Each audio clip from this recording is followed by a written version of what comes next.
especializado en curso. La semana pasada ustedes revisaron el tejido blanco, la soporte, la proteana, y hoy entonces vamos a hablar sobre el tejido óseo y sus procesos de formación.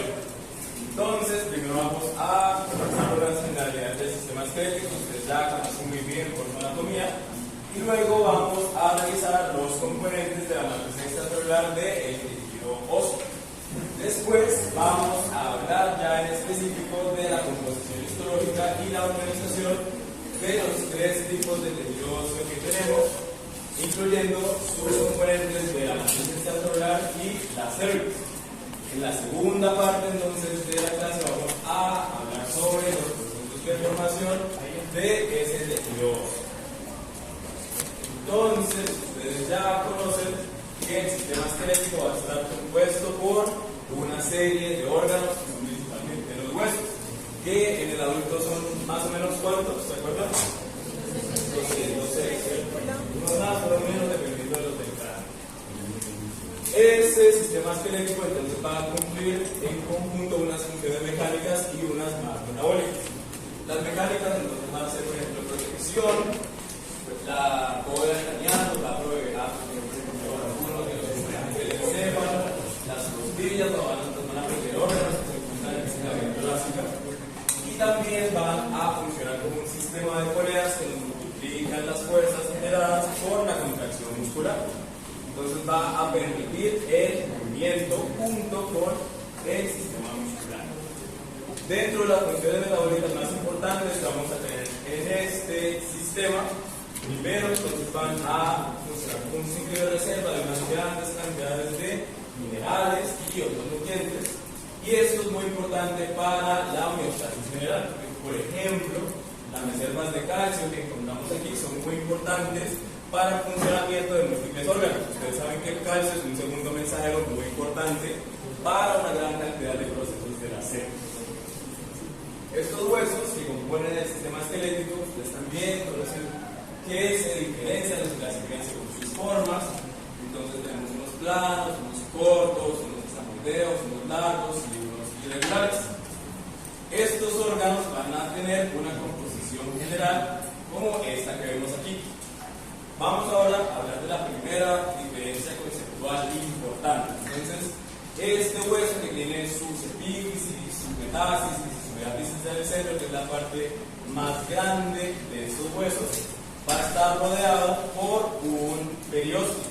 Y miren que yo aquí encuentro médula ósea al interior, que puede ser tejido conectivo hematopoyético o tejido conectivo adiposo blanco, puede encontrar cartílago en las superficies articulares. Entonces, esto está formado por múltiples tipos de tejidos. Entonces, por eso es un órgano. El componente principal de este órgano va a ser el tejido óseo. Sí, pero entonces dicen que no es lo mismo yo decir hueso a decir tejido óseo. Es un solo componente de todo este órgano. Si bien va a ser el componente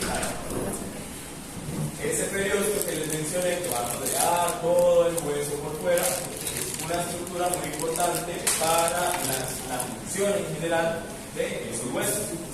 Entonces nos va a estar revistiendo toda la superficie externa y es muy parecido a que ustedes revisaron el cartílago.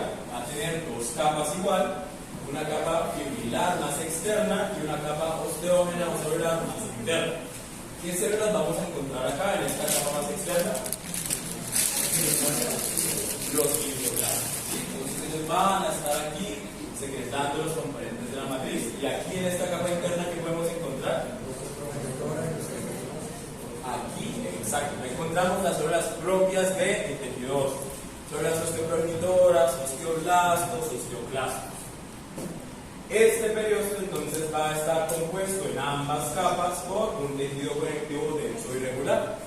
Esta parte va a ser el sitio de ingreso principal de la vasculatura, que va a irrigar sobre todo las regiones del tejido óseo compacto en los huesos.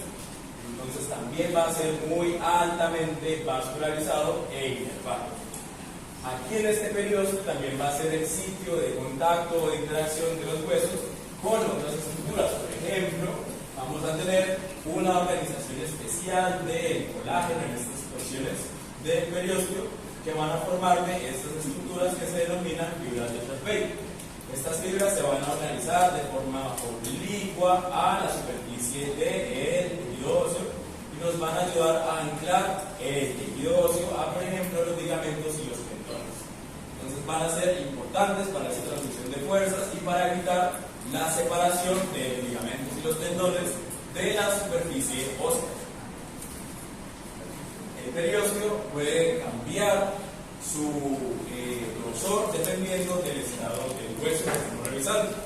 Puede ser un periósteo así bastante escaso, bastante delgado en el hueso, que sea ya maduro de una persona avanzada y que no esté siendo remodelado en ninguna de estas porciones. O puede encontrarse así un periósteo muchísimo más abundante. Eso va a depender tanto del estado del hueso como del tipo de hueso que se esté revisando. Entonces, no todos los periósteos van a ser iguales. Al interior de las cavidades medulares también vamos a encontrar otro recubrimiento muy importante que es el endósteo. Esta estructura entonces va a estar compuesta por un tejido conectivo laxo que nos va a revestir las superficies internas de todos los huesos. Entonces me va a rodear las trabéculas óseas del hueso maduro y nos va a rodear las espículas en el tejido óseo primario. Pregunta para ustedes. ¿Todos los tipos de tejido óseo que encontramos están revestidos por endósteo o hay algunos que no?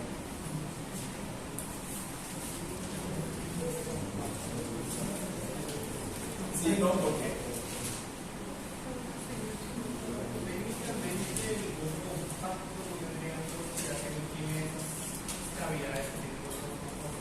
No, y si yo tengo, por ejemplo, un hueso que no tenga mucha, que la cavidad sea pequeña, que la médula que tenga mucho tejido como por el interior, el tejido estomacal puede estar directamente en contacto con la médula. Entonces, ¿sí o no? ¿Por qué? ¿Quién dice más? ¿Quién dice menos? Les repito la pregunta. El tejido óseo esponjoso y el tejido óseo compacto pueden estar ambos revestidos tanto por endósteo como por periósteo, ¿o no? Sí. No, no casi. Ustedes van a encontrar una espícula o una trabécula ósea por fuera del hueso. No, ¿esto es donde se encuentra? Dentro de la cavidad medular, ¿cierto? Y esto puede estar por fuera en condiciones normales. Si uno tiene un hueso fracturado o algo así.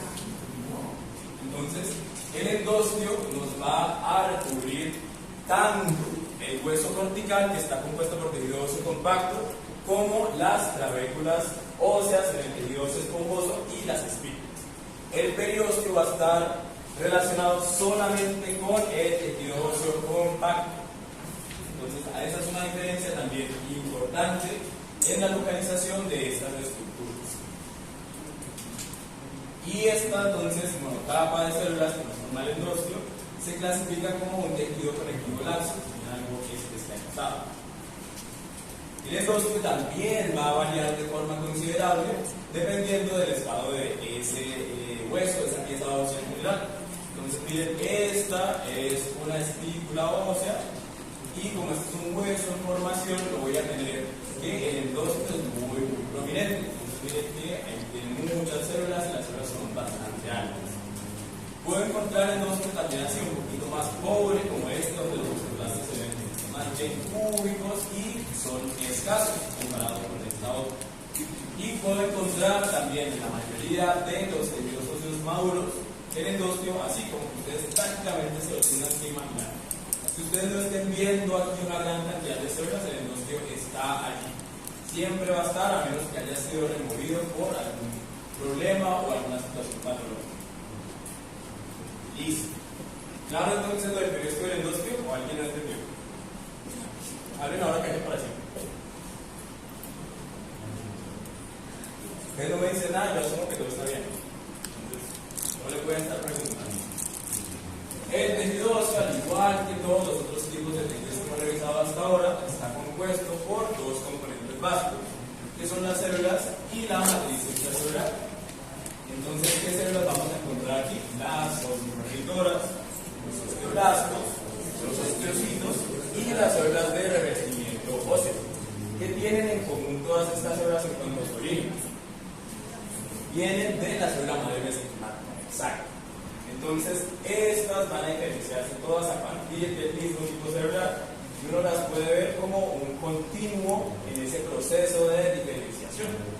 Vamos a tener otro tipo celular muy importante aquí, que son los osteoblastos, que tienen un origen diferente. ¿De dónde vienen estos?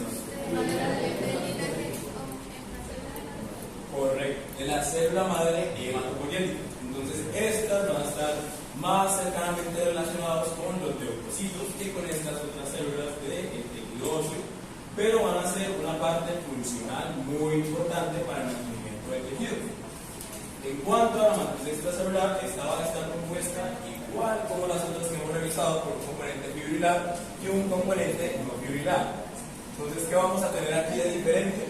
Que este componente no fibrilar ahora lo vamos a dividir en una porción orgánica y una fase inorgánica, que esto es lo nuevo y lo que nos da esa dureza y esa resistencia en el tejido óseo.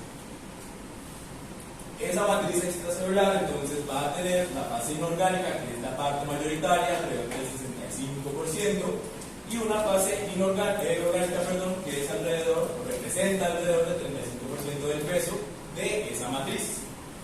Dentro de esta fase inorgánica, los cristales de hidroxiapatita van a ser el componente dominante.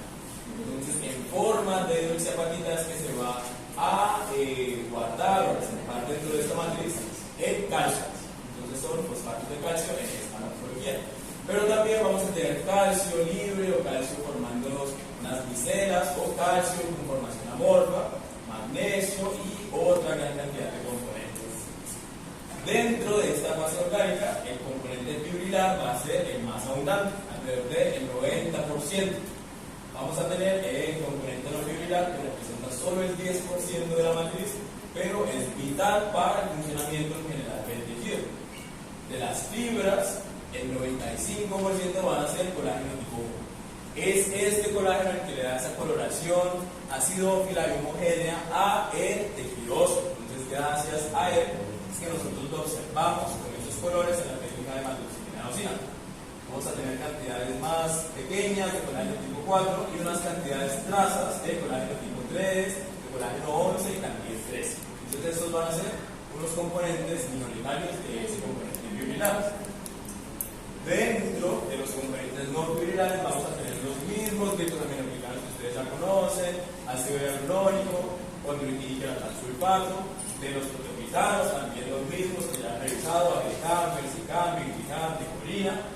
Y aquí, dentro de las glicoproteínas de adhesión, hay unas que quizás no habían mencionado previamente, que son muy importantes para el funcionamiento del tejido óseo, donde tenemos, por ejemplo, la osteopontina, la osteolectina, las celoproteínas óseas y la osteocalcina. De estas, la osteocalcina es la que más se utiliza en la clínica como un marcador de la homeostasis del calcio en general o del estado del tejido óseo.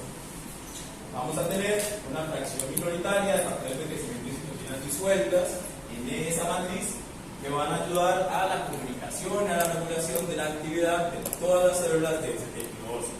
Si bien esto va a ser un componente muy pequeño, menos del 1%, si esto no está, se empieza a desbaratar todo el sistema. Entonces, va a ser muy importante la presencia de la citocina sobre todo y de los factores de crecimiento. En la fase mineral, en esa fase inorgánica, vamos a tener, como les dije, esos fosfatos de calcio en forma de estos cristales de hidroxiapatita. En este esquema, los cristales son estas camitas verdes y estas fibras, creo que es como dorado, amarillo, son las fibras de colágeno tipo 1. Entonces vamos a tener componentes de la matriz de esas glicoproteínas de adhesión que se encargan de pegarme los cristales de hidroxiapatita y los otros minerales a las fibras de colágeno tipo 1. Además, vamos a tener concentraciones importantes de magnesio, potasio, sodio, carbonatos de diferentes tipos, hidratos, estroncio y más fosfatos de calcio, pero en conformaciones diferentes a estos cristales de hidroxiapatita. Entonces, todo esto que se encuentra aquí puede ser liberado o secuestrado por el tejido óseo según se requiera. Por ejemplo, para aumentar o reducir la calcemia, para aumentar las concentraciones de sodio o de potasio en la sangre. Dentro entonces de los tipos de tejido óseo vamos a encontrar tres diferentes. Tenemos un tejido óseo inmaduro forme, y cuando este tejido ya madura podemos encontrarlo en dos presentaciones: un tejido óseo compacto y un tejido óseo esponjoso. Entonces vamos a encontrar unas diferencias morfológicas importantes en esos tres tipos de tejidos, desde la coloración del tejido como tal hasta la organización de sus componentes. Vamos a empezar revisando este, que es el tejido óseo primario. Este se va a caracterizar porque su matriz no está completamente mineralizada, no está madura, y eso lo evidenciamos por unos cambios en la coloración de esa matriz. Entonces ustedes van a encontrar unos parches que se ven acidófilos como este, donde la matriz está un poquito ya más mineralizada, más madura, y unos parches basófilos de matriz que todavía no han alcanzado la madurez y generalmente son remanentes del proceso de osificación.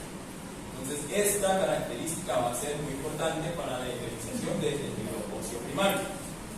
Una aclaración importante es que en sus libros, dependiendo de la parte que ustedes consulten, las estructuras que forma este tejido óseo primario, que son las espículas óseas, las van a clasificar no específicamente por la presencia de esos parches, sino por el tamaño. Entonces eso es bastante confuso, porque ustedes ¿cómo van a saber entonces diferenciar entre una clavícula ósea y una espícula ósea si el tamaño es algo sumamente subjetivo? Que ustedes no van a tener una regla para ir midiendo el tamaño de las cosas y decir, si esto tiene un diámetro mayor de 30 micras, entonces es una clavícula. Entonces, ahora, en este curso, le vamos a llamar espícula ósea únicamente a lo que esté compuesto por este tejido óseo primario. Y clavícula la vamos a reservar de forma exclusiva para el tejido óseo esponjoso. ¿Vale? Además, entonces, de esos parches de matriz no mineralizada, el colágeno que vamos a tener aquí no está organizado. ¿Sí? Entonces, está dispuesto en todas las direcciones, al azar, no hay laminillas óseas. Y como no hay estas laminillas, entonces las células que encontramos en esa matriz, es decir, los osteocitos, tampoco están organizados. Ellos van a estar distribuidos al azar en toda esa estructura. Además de esa organización, o de esa distribución al azar, perdón, los osteocitos van a ser mucho más abundantes en este tejido óseo primario si los comparamos con las células por unidad de área que se encuentran en el tejido óseo esponjoso. Esta es otra diferencia importante entre los dos. Aquí, como esto es un hueso en formación, el endostio que me está revistiendo estas espículas generalmente va a ser bastante prominente. Es otra característica que se puede utilizar para diferenciar una clavícula ósea de una espícula ósea. Aquí entonces, en esta microfotografía, tenemos una sección de la diáfisis de un fémur fetal, donde podemos observar todo esto que tenemos aquí, es tejido óseo primario. Entonces noten que hay unas porciones basófilas y unas porciones eosinófilas que le dan una apariencia bastante heterogénea a este tejido, y aquí hay muchos osteocitos, lo mismo acá, lo mismo acá. Y entonces estas mismas estructuras, o donde está este tejido óseo primario, si nos preguntamos cómo estructura, se denomina espícula ósea. Bien. Luego, cuando el tejido óseo madura, vamos a tener una organización diferente de los componentes de la matriz extracelular. Entonces, el colágeno tipo 1 no va a estar distribuido al azar, sino formándonos una serie de laminillas. Esas laminillas nos van a marcar la diferencia entre la inmadurez o la madurez del tejido óseo. Solo esto nos dice que el tejido ya maduró, la presencia de laminillas óseas.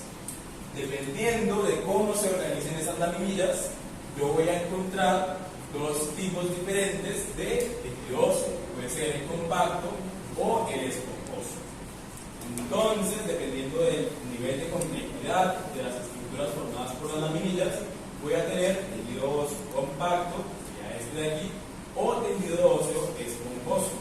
Entonces acuérdense que en la región cortical del hueso vamos a encontrar tejido óseo compacto, y hacia el interior de la cavidad neural vamos a encontrar el tejido óseo esponjoso. Vamos a tener una diferencia importante en cuanto a la vasculatura que está inmersa, dependiendo del tipo de tejido óseo y también del componente nervioso que lo va a acompañar. organizando el tejido óseo compacto, que es el que tiene el mayor nivel de complejidad estructural. Este tejido óseo compacto va a tener tres tipos de laminillas óseas. Entonces vamos a encontrar unas que están rodeando todo el hueso por la parte externa y por la parte interna. Vamos a tener unas laminillas que se organizan como en el intersticio y vamos a tener unas laminillas que se organizan formando los círculos concéntricos. Además de esas laminillas, vamos a contar con un sistema de canales que nos permiten el paso del paquete vasculonervioso. Esos canales son exclusivos del tejido óseo compacto. En el esponjoso no los vamos a encontrar. Entonces, fíjense aquí en este esquema, yo voy a tener acá afuera estaría el periósteo. Yo veo aquí al interior estas estructuras redondeadas con un hueco en el centro, donde podemos encontrar generalmente una arteria, una vena y un nervio. Estos van a ir variando en calibre dependiendo del tipo de tubo que estemos viendo y de la región cortical de ese hueso. Esos conductos entonces que les mencioné hacen parte del sistema Havers o sistema haversiano del tejido óseo compacto. Vamos a revisarlo aquí, principalmente el componente estructural.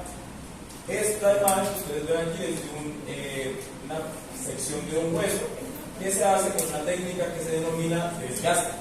Entonces esto es diferente a las placas que ustedes han visto anteriormente, porque aquí lo que se hace es tomar un pedacito de hueso y lijarlo mucho hasta que quede lo suficientemente delgado para permitir el paso de la luz. Luego a ese hueso le puedo añadir algún tipo de colorante para que tenga un mayor contraste. Le puedo echar tinta china, por ejemplo, para que se vea más oscuro, y por eso ustedes ven como negros algunas estructuras por el mayor contraste que le dan los colorantes que se ponen. Entonces aquí, ¿qué se imaginan ustedes que pasa con las células, con la fase orgánica, cuando yo lijo ese pedazo de hueso?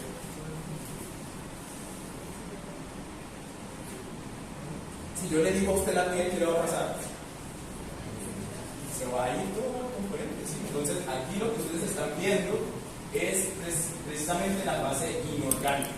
Aquí ya no hay células, el colágeno también se ha ido la mayoría, entonces están viendo como el esqueleto de esa fase inorgánica, que es más duro y resistente. En esta imagen entonces podemos observar una osteona, que es la unidad estructural y funcional del tejido óseo compacto. Estas osteonas entonces van a recorrer de forma longitudinal el hueso y pueden ser tan largas como lo es el hueso que las contiene. Van a estar compuestas por un grupo de laminillas concéntricas. Entonces miren aquí, yo veo estos espacios, estas estructuras negras que parecen arañitas, son las lagunas de los osteocitos y las proyecciones o los cranículos que tienen a los laterales. Si ustedes se fijan, esos osteocitos están organizados en unas hileras o unos círculos que se organizan de forma concéntrica aquí. Esa organización de los osteocitos está dada por la organización del colágeno, de las laminillas, que se van a organizar igual formándonos unos círculos concéntricos. Entonces estas laminillas de aquí se denominan laminillas concéntricas, y en el centro de la osteona voy a encontrar este conducto o canal, que es el canal de Havers. ¿Qué pasa por aquí? El paquete vasculonervioso. ¿De qué está revestido este canal? De endósteos. Exacto. Entonces yo voy a tener igual, aquí no se ve, ¿no? Porque como lijaron el hueso, les estoy digo adiós, pero estaría aquí rodeándome toda esta parte interna del canal. Eso también es importante que lo tengan en cuenta. Va a estar revestido todo el sistema de Havers por endósteo. Entonces, estos canales de Havers me van a atravesar todo el hueso en dirección que longitudinal o transversal. Longitudinal, ¿cierto? Entonces también van a ser tan largos como lo es el hueso que las contiene. Las laminillas, entonces, como estas de aquí o estas de acá, que no le pertenecen a ninguna osteona, que son como tierra de nadie, se denominan las laminillas intersticiales, y esas representan como el remanente donde antes hubo alguna osteona. Estas osteonas no son estáticas, ya se pueden mover, pueden crecer, pueden hacerse más pequeñas, y entonces yo veo como el paso donde antes hubo alguna osteona donde encuentro estas laminillas intersticiales. Entonces son todas estas que no le pertenecen a ninguna osteona. Miren, aquí yo tengo esto es una osteona, y tengo otra osteona, y aquí tengo otra osteona, y estas laminillas de aquí, miren que no le pertenecen a ninguna de las tres. Entonces estas son las laminillas intersticiales. Además de esos canales que revisamos, que van a estar en el centro de las osteonas, vamos a tener otros, que son esos canales de Volkmann, que nos van a conectar de forma transversal los canales de Haber entre ellos, y nos van a conectar esos canales con el periósteo hacia afuera del hueso y con el endosteo hacia el interior. Entonces, en la mayoría de cortes, como este que tengo aquí, yo voy a tener un corte transversal del hueso, y entonces los canales de Haber se ven así, igual como un círculo en un corte transversal, mientras que estos canales de Volkmann se ven longitudinales. Entonces, miren aquí, tengo una osteona. Este canal, ¿cuál sería? De Haber. Y miren este. Tengo este canalcito aquí, que lo voy a un corte longitudinal que me está conectando esta osteona con esta osteona. Miren aquí el otro canal de Haber. Entonces uno puede ver cómo discurren estos canales de Volkmann conectándome todas las osteonas entre ellas. Aquí, en esta microfotografía, podemos identificar todas las estructuras que vemos en este tejido óseo compacto. Entonces, ¿este qué canal sería? Canal de Volkmann. ¿Por qué lo saben? Correcto. Estoy viendo aquí que me conectan dos canales de Haber, si lo veo aquí en un corte longitudinal. ¿Este qué canal sería? Canal de Haber. ¿Por qué lo saben? Está en el centro de la osteona, rodeado por las laminillas concéntricas. No hay nada más que decir ahí. Aquí, si yo les pregunto estructura, laminilla concéntrica. Creo que todo esto es una osteona. Y si yo les señalo así, les pregunto estructura, laminilla intersticial. Correcto. Miren que estas laminillas no le pertenecen a ninguna osteona, ni a esta ni a esta. Y si aquí mismo donde está esa flecha morada, yo les pregunto toda esta estructura, ¿cuál es la respuesta? Osteona. Si ven que aquí entonces toda esta estructura tenemos que usar este calificador, porque la osteona está formada por dos estructuras más pequeñas, que son el conjunto de las laminillas concéntricas y el canal de Haber. Entonces para esto utilizamos la palabra toda. Y en cualquiera de estas flechas, si yo les pregunto qué día, la respuesta es la misma. Todo este tejido óseo compacto. En esta microfotografía está también un corte de un pedazo de fémur, pero ya no es fetal y está hecho por otra técnica. Y yo lo que hago es sumergir esa pieza de hueso en una serie de ácidos que me van a remover la masa inorgánica principalmente, y luego se hago el procedimiento histoquímico normal. Entonces esto está teñido con hematoxilina eosina. Si ustedes se fijan, aquí hay una banda que se ve diferente a esto del centro. Yo veo que las laminillas están todas dispuestas exactamente en la misma dirección, y lo mismo veo aquí en esta parte interna. Estas laminillas que están organizadas diferentes son las laminillas circunferenciales. Ellas nos van a rodear todo el hueso por la parte interna, en el cuyo caso serían las laminillas circunferenciales internas, y en la parte externa, y aquí serían las laminillas circunferenciales externas. Estas laminillas funcionan como una prensa para darle una mayor fuerza y rigidez a ese hueso. Entonces van a variar, obviamente, en grosor dependiendo del tipo de hueso que estemos revisando. Aquí, ¿qué estructura sería esta?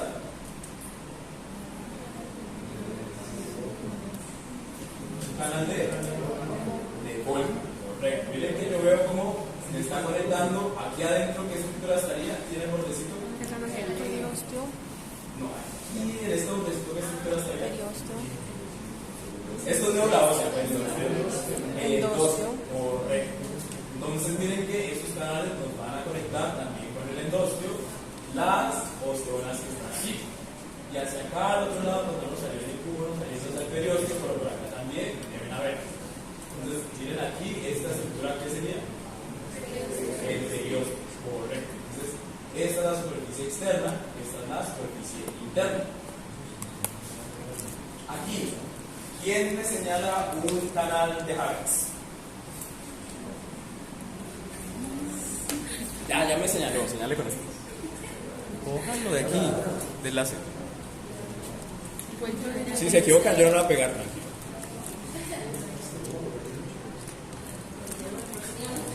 Un canal de Havertz.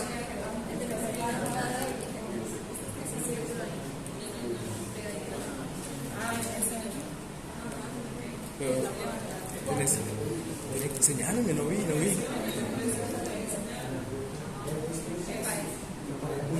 Cójalo con las dos manos si quiere. No vi que me está señalando.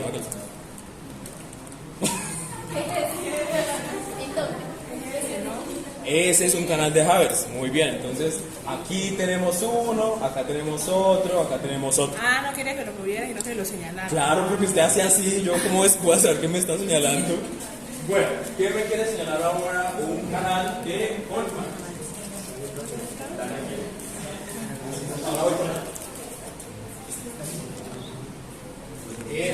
Muy bien.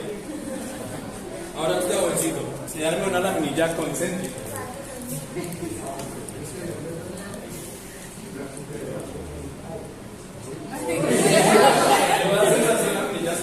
Y ahora, ¿quién me regala una intersticial?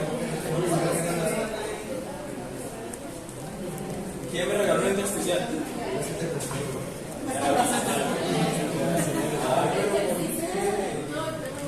Ahora con la tomada. Yo le ayudo, pero mira. ¿Qué me quiere señalar una laminilla intersticial? Aquí hay un montón.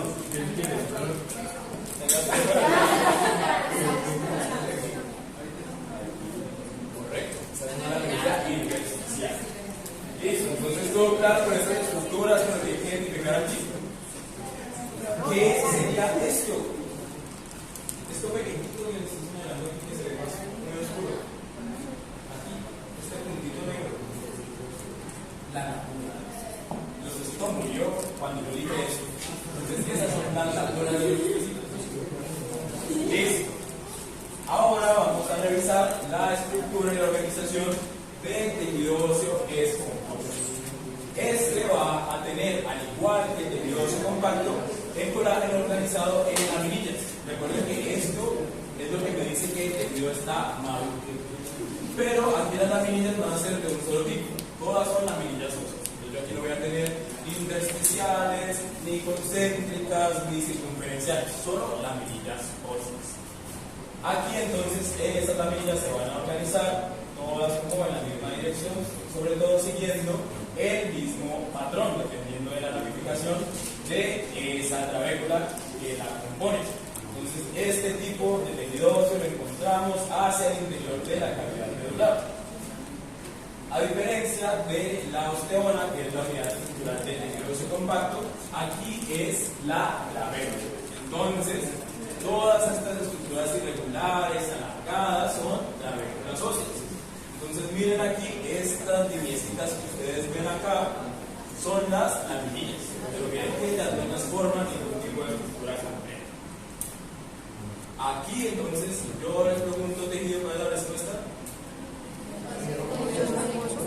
Tejido óseo esponjoso. ¿Y estructura?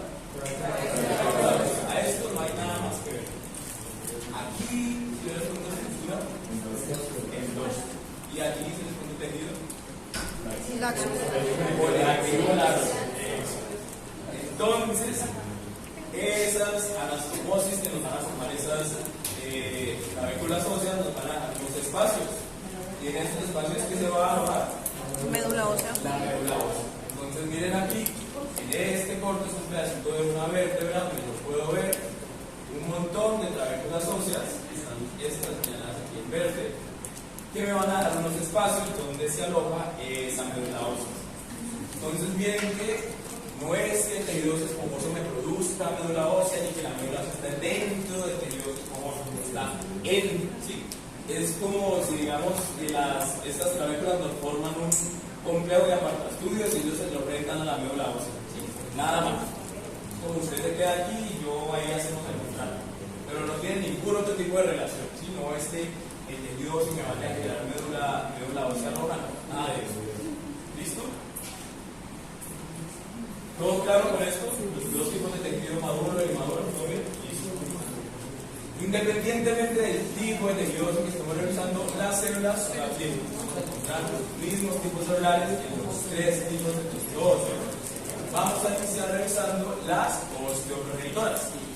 En cuanto a su morfología, estas células son muy parecidas a un fibroblasto o a una célula condroprogenitor. Entonces van a ser igual, unas células alargadas, uniformes, con citoplasma escaso y el núcleo también bastante alargado. Estas células van a funcionar como las células madre de este tejido óseo, entonces tienen una altísima capacidad mitótica. Su función principal es esa, hacer mitosis para generar células hijas y algunas queden como células osteoprogenitoras para mantener la población y otras continúen el proceso de diferenciación para generar nuevo tejido óseo.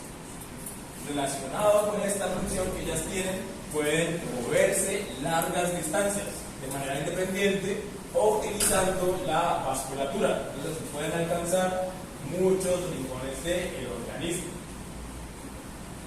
Estas células entonces las vemos aquí, por ejemplo, más fácil de diferenciar, una célula muy alargada, con un citoplasma muy escaso, esta de aquí también, y van a estar asociadas al endostio o al periósteo.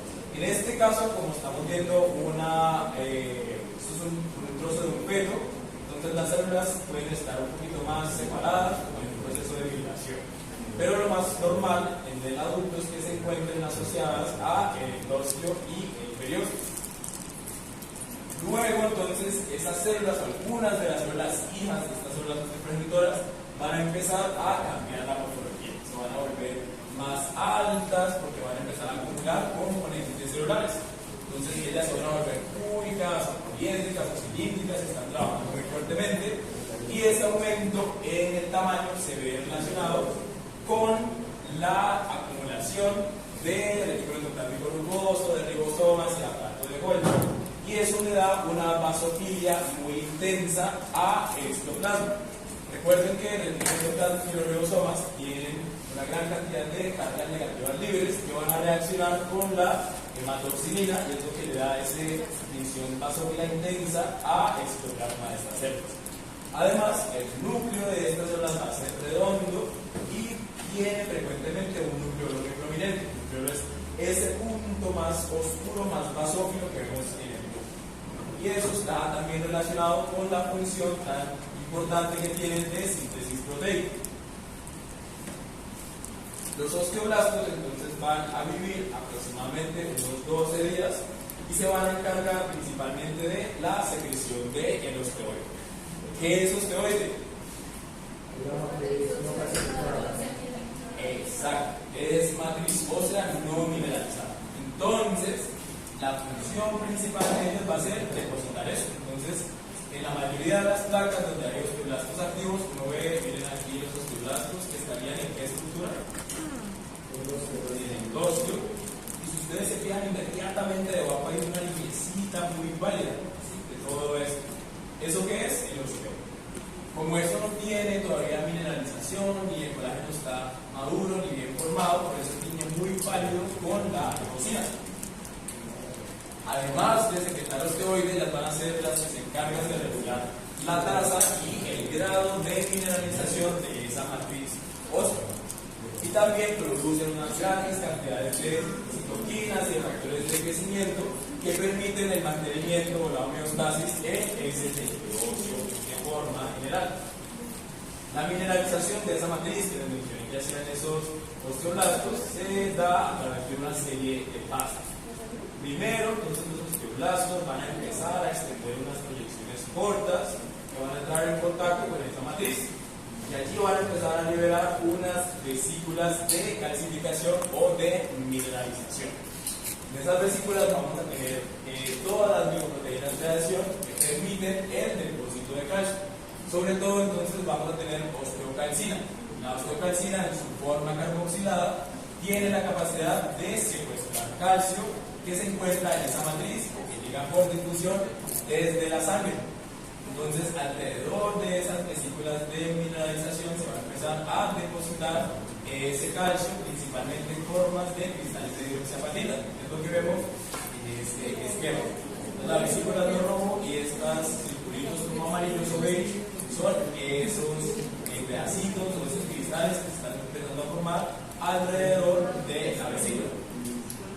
Vamos a tener la osteolectina aquí que se encarga, nos va a ayudar a anclar esas vesículas con mineralización el colágeno tipo 1. Aquí nos está representando estas fibras, estos hilos con los rojos que hay aquí. Además, vamos a tener la osteocontina que nos ayuda a conectarnos esos componentes de la matriz con las células y también ayudarnos a anclar los componentes fibrilares y no fibrilares entre ellos dentro de la matriz.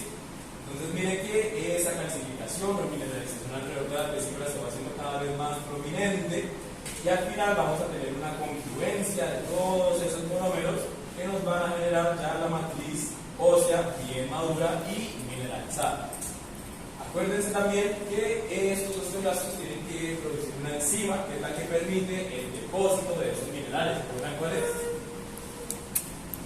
Una enzima que modifica el pH.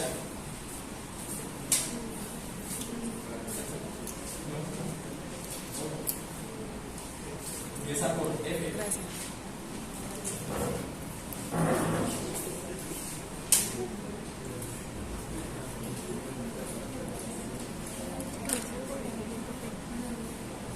¿Recuerdan la fosfatasa alcalina?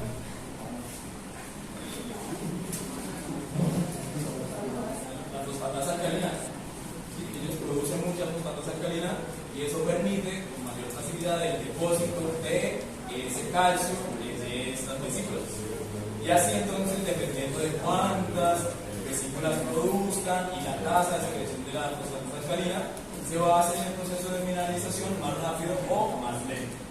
Por eso les decía que ellos pueden regular también la tasa de mineralización. Esos osteoblastos pueden verse así, un poquito más cúbicos y no están produciendo mucha matriz así muy activamente, o pueden verse muy altos como estos de acá, ya cilíndricos o poliédricos, si están produciendo mucho osteoide de forma activa. Entonces van a tener una morfología un poquito diferente. Estos osteoblastos, la mayoría, van a morir por apoptosis. Porque estas células tienen una capacidad mitótica intermedia y si continúan haciendo mitosis de forma indiscriminada, ¿qué puede pasar? Cáncer. ¿Sí? Si alguna de estas células sufre un tipo de transformación neoplásica y continúa dividiéndose por mucho tiempo, se me va a formar allí un tumor. Entonces los osteoblastos, la mayoría van a morir por apoptosis. El 10% restante que no muere y queda rodeado de esa matriz ósea mineralizada se van a diferenciar hacia los osteocitos.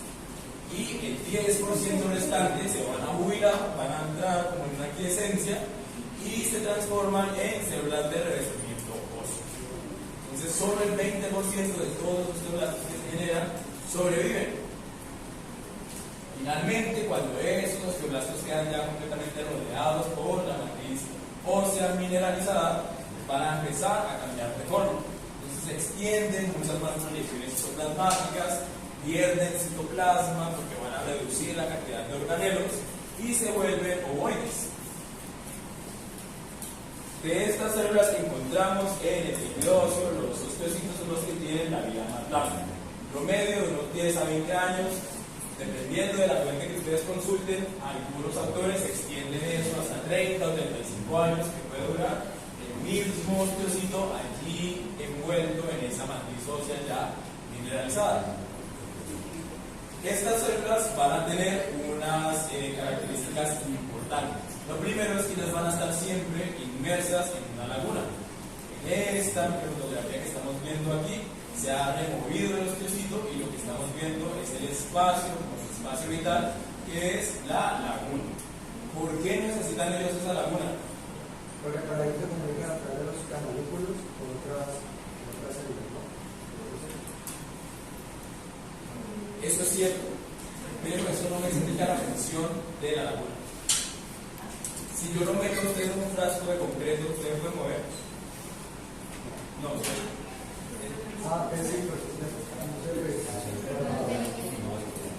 este es el espacio vital de esa célula. Si ella necesita por ejemplo, aumentar un poquito su volumen o hacer algún tipo de movimiento leve, esta laguna no que lo permite.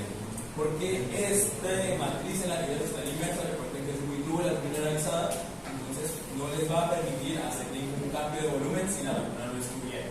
Entonces es muy importante para eso, para permitirles como ese espacio vital para que hagan algún tipo de cambio de volumen, si van a producir algún componente o lo que requieran hacer según la necesidad del momento.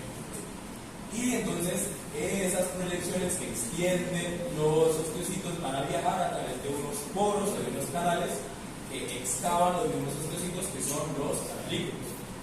Esos canalículos que tienen los aquí son estos poritos y a través de esos poros van a extender las proyecciones como esta que estamos viendo aquí o esta que estamos viendo acá.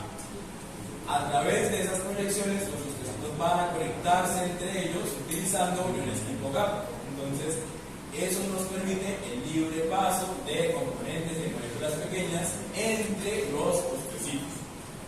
Además de permitir entonces el viaje de estas proyecciones, hay algo muy importante que hacen estos canalículos referente a la circulación.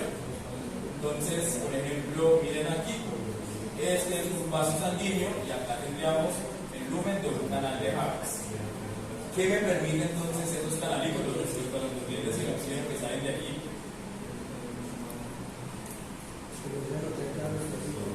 Correcto. Esta matriz mineralizada no me va a permitir con facilidad la difusión de nada. ¿Sí? Entonces los canalículos es lo que me va a permitir que el oxígeno y los nutrientes difundan a través de los canalículos y me alcancen todos los osteocitos que están aquí dentro. Sin estos canalículos, entonces los osteocitos no adquirirían su nutrición.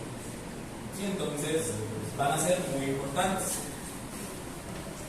La función entonces principal de estos osteocitos va a ser mantener la matriz ósea, porque ellos tienen la capacidad de mandarle señales a todas las células del tejido óseo e influir en su función. Y entonces ellas son las encargadas de esto porque tienen una capacidad que ninguna otra célula tiene en el tejido óseo. ¿Recuerdan cómo se llama? Algo que solo hacen estas células.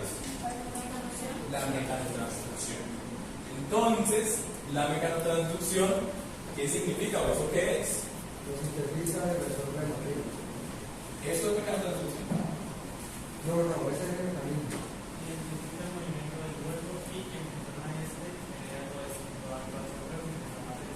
Exacto. Entonces, estas células a través de los canalículos van a tener, esos canalículos siempre tienen agua al interior. ¿Sí? Entonces, dependiendo de la fuerza o la presión a la que yo someta el hueso, si el hueso está siendo sometido a una fuerza, el agua se va a mover a través de esos canalículos en dirección opuesta a donde se está generando la fuerza. Y eso literalmente nos va a generar una corriente de agua dentro de los canalículos. Esa corriente activa unos receptores y unos transportadores en la superficie de los osteocitos que derivan entonces en la señalización o la producción de moléculas señalizadoras.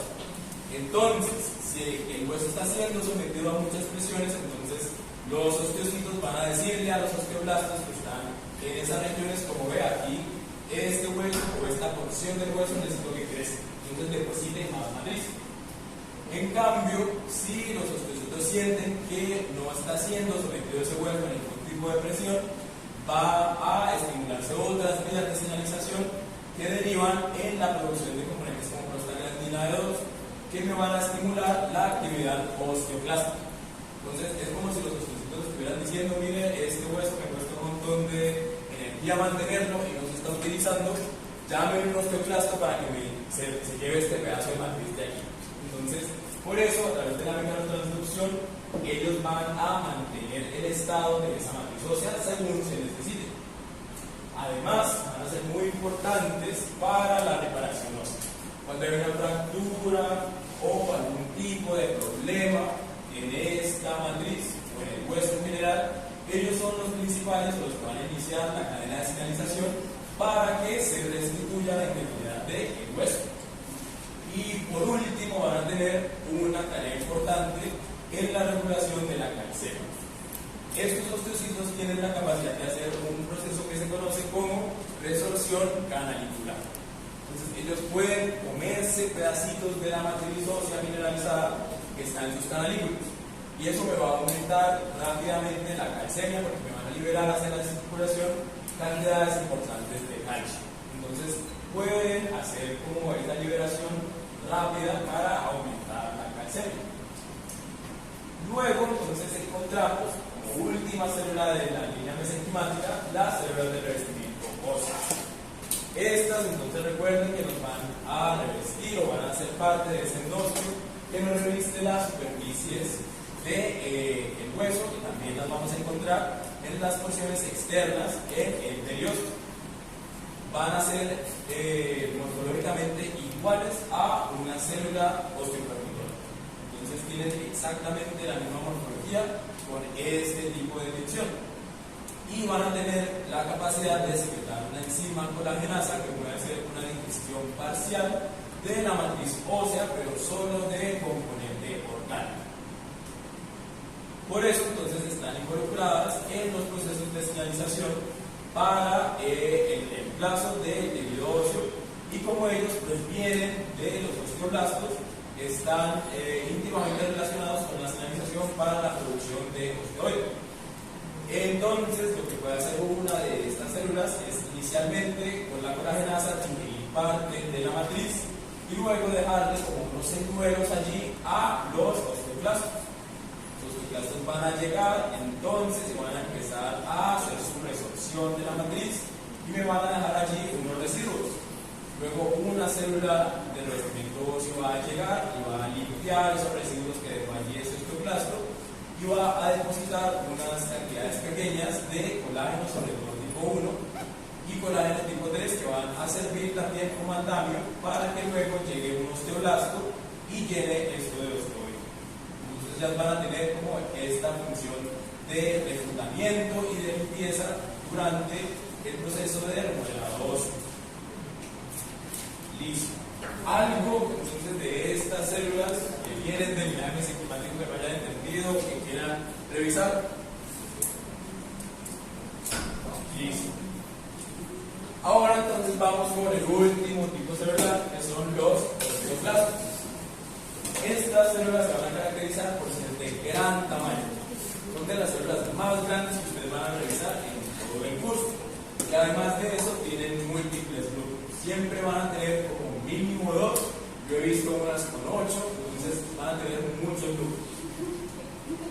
Van a tener un citoplasma también muy acidófilo por la alta cantidad de mitocondrias que tienen, porque estas células consumen muchísima energía, entonces tienen muchas mitocondrias y eso les da ese color tan acidófilo al citoplasma.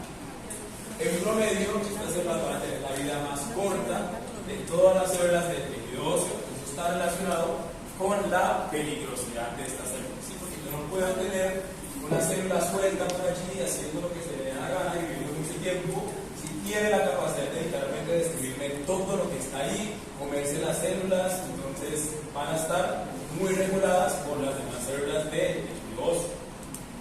Aquí entonces podemos ver varios osteoblastos. Estas dos están con la división de rutina y esta tiene la división triptrómica de Mason, donde el colágeno tiene el color azul. Entonces miren, esta cosa gigantesca es una sola célula, osteoblasto. Este de aquí también, este de aquí también, y aquí tenemos varios, uno aquí, uno acá. Y miren, este que está acá nos ha dejado esta muesca en esta espícula ósea. Eso entonces es el remanente de que este osteoblasto probablemente acaba de hacer resorción de este pedacito. Esto tiene un nombre, ¿se acuerdan cómo se llama? La laguna de Hauschildt. Entonces la función principal de los osteoblastos va a ser esa resorción. Como mencionamos al inicio de la sesión, entonces ellos vienen de la célula madre hematopoyética. Algunas de esas células van a tener un compromiso de linaje hacia un precursor osteoclástico. Estos precursores, mediante la interacción entre el factor RANKL o RANK ligando y el receptor RANK, van a estimular la función de estos precursores y luego entonces se nos forma un osteoclasto maduro. Este eje de regulación RANK y RANKL es vital para la activación y la formación de los osteoclastos. Si ellos no están recibiendo ellos tienen el receptor RANK sobre la membrana plasmática, si no están recibiendo la interacción con RANK ligando, esta señal es la señal de ellos de sobrevivir. Si ellos no la reciben, se van a morir por apoptosis. Entonces va a ser vital la presencia de esto. Hay una molécula también que puede ser secretada por los osteoclastos, por los linfocitos, que se llama la osteoproteína. La osteoproteína es un antagonista del RANK ligando. Entonces lo que va a hacer es secuestrar el RANK ligando que está libre y los osteoclastos entonces no van a recibir esa señal. Esa interacción entre RANK-L y la osteoproteína es la que nos va a regular la cantidad de osteoclastos y el nivel de actividad que vamos a encontrar en un tejido óseo, una porción determinada de ese hueso. Entonces, ya hablamos que la función principal de estos células es la resorción y que ellos nos forman una estructura que es la laguna de Hauschig cuando inician este proceso. Estas células, los osteoclastos, cuando están en su forma libre y no están activamente haciendo resorción, no tienen ninguna polaridad. Sí, son como un fibroblasto que le dan lo mismo arriba que abajo porque no está unido a nada, ni tiene que tener en cuenta ninguna lateralidad porque le da igual secretar máquinas en toda dirección. Pero cuando el osteoclasto es llamado hacia algún lugar mediante esa interacción con RANK-L, va a sufrir unos cambios morfológicos importantes. Entonces lo primero es que va a asociarse o a ponerse sobre la superficie del tejido óseo que va a ser resortido. Entonces va primero a reorientar todo el citoesqueleto de actina y nos va a formar un borde alrededor de toda la célula en la periferia. Y esa actina se va a asociar a unas placas de vinculina y talina. Esas placas van a relacionarse en la membrana plasmática con un conjunto de integrinas que van a interactuar con integrinas y otros componentes que están en la matriz ósea. Entonces esto nos va a formar como un sello hermético alrededor de todo el osteoclasto. ¿Para qué es importante? Para que queden ustedes es importante que eso quede herméticamente sellado allí. ¿Pero por qué? Está bien, pues.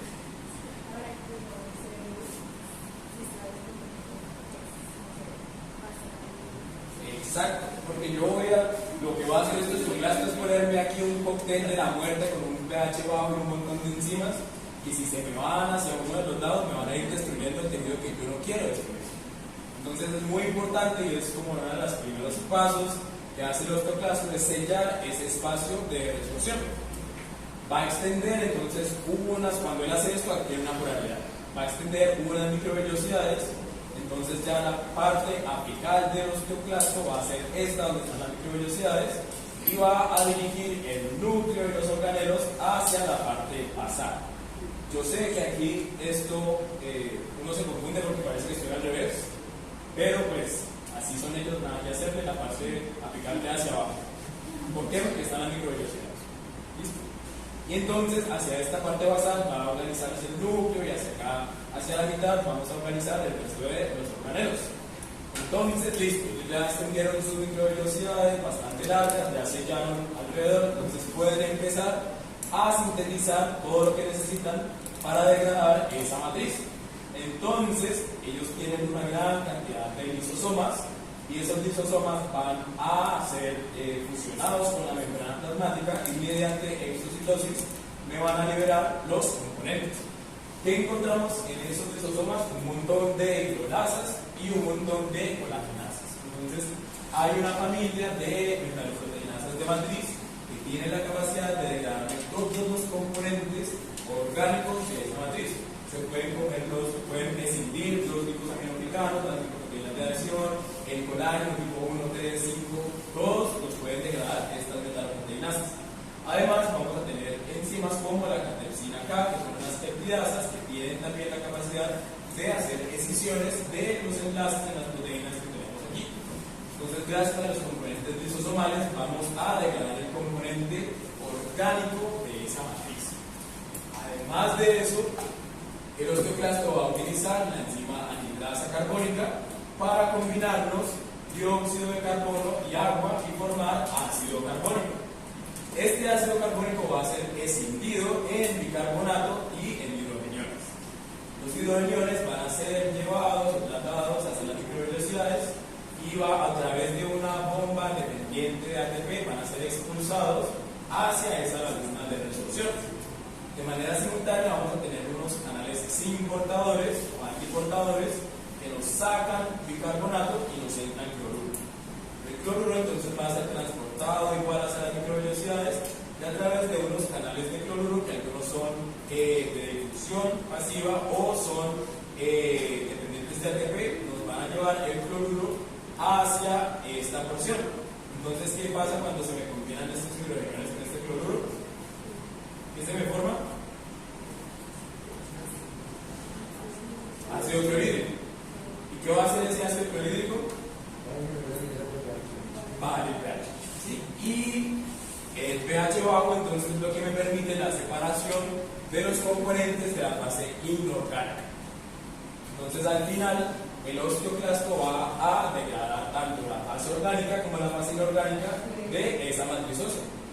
¿Y qué va a hacer? Entonces, luego, los remanentes o lo que empieza a ser degradado, él lo va a fagocitar y lo va a trasladar a través de su citoplasma en una vesícula y lo va a liberar por exocitosis hacia su dominio basal. Y entonces, esto que tenemos aquí, este material de la degradación de esto, ¿es basura o no sirve? ¿Qué creen ustedes? No sirve. Por ejemplo, ahí podría haber minerales, y lo que está haciendo es liberar esos minerales. Exacto. Sí, esto no es basura.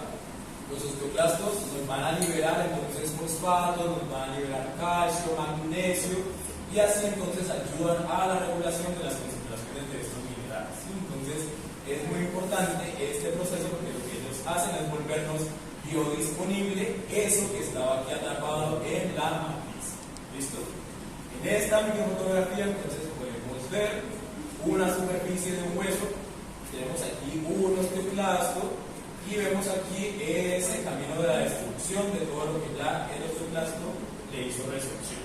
Entonces eso es lo que ellos van a estar haciendo todo el tiempo cuando lo reclutan hacia una región específica del hueso. ¿Claro esto? ¿Algo que no hayan entendido? Bien, listo. Vamos a tomarnos 20 minutitos y volvemos entonces para la segunda parte del marcador de SOS o también de MPU. Estos marcadores se utilizan tanto en ciencia básica como en clínicas para evaluar entonces el proceso de elaboración de esas células. Como ustedes se imaginarán, en ese proceso que tiene tantos genes y tantos factores involucrados, cualquier cosa puede salir mal. Y hay una gran cantidad de patologías relacionadas con alteraciones en la expresión de estos genes. Entonces, este es como ese esquema del proceso de diferenciación, partiendo de la célula madre mesenquimática y finalizando en los osteocitos maduros. Entonces, problemas en los genes, sobre todo los que son reguladores centrales, como RUX2, SOX9 y Osterix, se ven relacionados con unas manifestaciones químicas que pueden tener una severidad muy fuerte. Por ejemplo, en esta imagen que tenemos aquí son dos fetos de ratón y a estos que tenemos aquí se les ha aplicado una tinción que es la de azul de arcián y anisán en rojo. Entonces estamos viendo en azul el esqueleto de cartílago y en rojo las piezas ya están osificándose como hacia el hueso dentro de poco. A este ratón, que este feto que tenemos aquí en la derecha, se hizo un procedimiento experimental de knockout para eliminar el gen de RUX2. Entonces, este ratón no tiene esa capacidad de expresar RUX2. Entonces, ¿qué ven de diferente entre estos dos ratones? Hablemos de color. Exacto. Entonces, ¿quién tiene marrón? La izquierda, ¿cierto? Y entonces, ¿eso qué significa? Comparte lo que les acabo de decir. Este se estaba significando. ¿Cuál de los dos es más grande? El de la izquierda, ¿cierto? Entonces, miren que este, además de que no se formó, nos está dando las explicaciones en unos lugares aislados, el esqueleto de cartílago no creció lo suficiente. Entonces, está quedando pequeño. ¿Y qué está pasando, por ejemplo, en esta parte donde tendríamos la mandíbula y la maxila, o en esta parte donde tendríamos la campaña? ¿Qué hay ahí? No hay nada. Miren que no hay cartera, no hay absolutamente nada aquí, ni acá. ¿Eso por qué? ¿Eso por qué? ¿Qué les indica eso entonces? Que falta nada aquí y en esta parte de la calvaria. ¿Ah? No va a tener cráneo, sí. O sea, esta mutación es incompatible con la vida. Sí, ellos, si nacen, la gestación de los ratones dura entre 17 y 18 días, y si nacen son siempre mortinados, pero la mayoría mueren muy temprano durante la gestación. Y entonces aquí no hay nada y acá no hay nada simplemente porque eso no se forma a partir de cartílago. Entonces, donde no hay molde cartilaginoso, no se forma absolutamente nada, porque acá, como la osificación es directa, de mesénquima a tejido óseo, entonces no se forma absolutamente nada. Entonces, esto es en este modelo experimental, pero hay una serie de mutaciones descritas para distintas porciones de RUNX2 que se manifiestan como algunas patologías, la mayoría son congénitas, hay unas que tienen distintos mecanismos de herencia. Por ejemplo, tenemos que una falla en la expresión del RUNX2 en los osteoblastos, o sea, cuando se están apenas diferenciando hacia osteoblasto, se relaciona, por ejemplo, con la displasia cleidocranial. ¿Ustedes han visto Stranger Things? Dustin tiene, el personaje y el actor, tiene una forma un poquito más, menos severa de esta enfermedad. Entonces, las personas que tienen esta displasia cleidocranial manifiestan, dependiendo de la severidad, una hipoplasia de algunos huesos, sobre todo de los huesos planos. Entonces, van a tener unas fontanelas muy prominentes, o las suturas del cráneo nunca se les cierran, o pueden tener más frecuentemente una hipoplasia o una aplasia de las clavículas. Entonces, puede que tengan clavículas pequeñas o que nunca se les formen. Entonces, asociado a eso también hay problemas en el hueso alveolar, entonces tienen algunas malformaciones dentarias, pueden faltarles dientes, pueden tener dientes supernumerarios. Entonces, dependiendo de la mutación, va a ser la gravedad de la manifestación clínica. Si el problema en la expresión de RUNX2 u OXTELS se da más adelante, cuando ya el osteoblasto está maduro y puede continuar su proceso de desarrollo, se da una de las manifestaciones de la osteogénesis imperfecta. Entonces, esta puede manifestarse a distintas edades. Entonces, hay unos que, dependiendo igual de la severidad de la mutación, que se detectan desde la niñez, o hay unas que después de la pubertad o ya en la edad avanzada. Esta osteogénesis imperfecta se va a caracterizar por una debilidad ósea, porque hay un depósito anormal de los componentes de la matriz. Entonces, o esa matriz no se mineraliza bien, o el colágeno no se organiza bien y además está en poca cantidad, y eso hace que el hueso sea muy poco resistente. Entonces, hay unas versiones de esta osteogénesis imperfecta en la que los huesos, además de tener una baja resistencia, se deforman con cualquier fuerza que se les aplique. Y entonces, esa alteración en la morfología es permanente. ¿Ustedes se vieron Glass? El protagonista de la película, el antagonista, tiene esta enfermedad. Entonces, ustedes pueden hacer la cuenta. Se supervisa en la mamá, se prueba una montaña rusa y se parte hasta la madre porque tiene ese Entonces, eso le pasa a la gente que tiene las versiones más severas de la osteogénesis imperfecta. Entonces, pueden sufrir incluso fracturas espontáneas, gente que se está durmiendo y se voltean y se fracturan un hueso mientras duerme. Entonces, ¿suelto de cristal? Sí, es lo mismo. Solo que hay unas variaciones que no se dan por problemas en función sino que hay problemas en el síntesis de colágeno. Entonces, hay las mutaciones en el colágeno tipo 1. Pero, como les digo, eso es un espectro de manifestaciones clínicas que se engloban bajo esta misma patología. Listo. Vamos a iniciar entonces revisando el proceso de osificación intramembranosa, que es la más corta y la que ocurre más rápido. Aquí tenemos en esta microfotografía la cabeza de un feto de 2 semanas con la misma atención que les mostré en los ojos del ratón. Entonces, lo rojo es lo que se va osificando y lo azul corresponde a el molde cartílago. Entonces, ustedes se vean aquí en esta parte de la calvalla, ven partículas, gorditas, pequeñas que se están atomizando y fusionándose. Sí.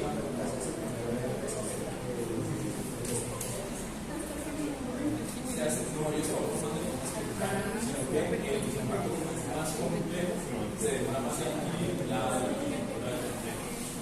entonces se parecerá que se es que son escritos.